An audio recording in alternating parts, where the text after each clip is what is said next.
रामू किसान का संघर्ष। एक गांव और संघर्ष की भावनात्मक कहानी, लगभग 6 मिनट की। कहानी शुरू होती है एक छोटे से गांव सोनापुर से, जहां सूरज की पहली किरण जब खेतों पर पड़ती तो सुनहरी मिट्टी चमक उठती थी। उसी मिट्टी से जुड़ा था रामू किसान, एक सीधा सादा इंसान जिसकी जिंदगी का हर पल खेत और परिवार के बीच गुजरता था।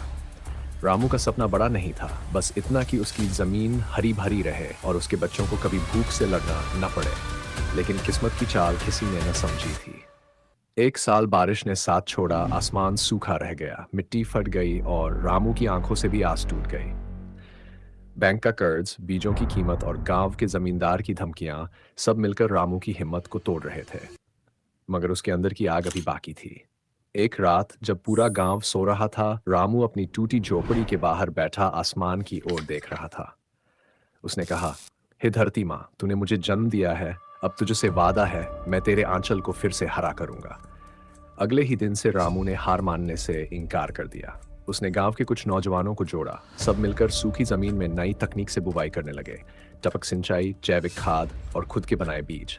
पहले लोग हंसते थे, कहते रामू पागल हो गया है। लेकिन रामू जानता था जो मिट्टी से जुड़ता है वही चमत्कार करता है।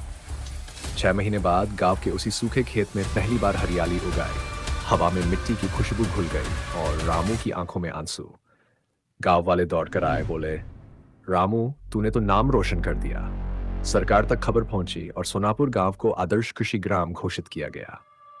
उस दिन रामू ने अपने बेटे को गले लगाया और कहा, बेटा, खेत सिर्फ अनाज नहीं उगाते, उम्मीद भी उगाते हैं। आज भी जब सोनापुर के बच्चे खेतों में खेलते हैं तो लोग कहते हैं ये वही मिट्टी है जिसने हार नहीं मानी थी। संदेश, कभी भी हालात से डरकर पीछे मत हटो। मिट्टी सूख सकती है पर मेहनत का पसीना कभी बेकार नहीं जाता।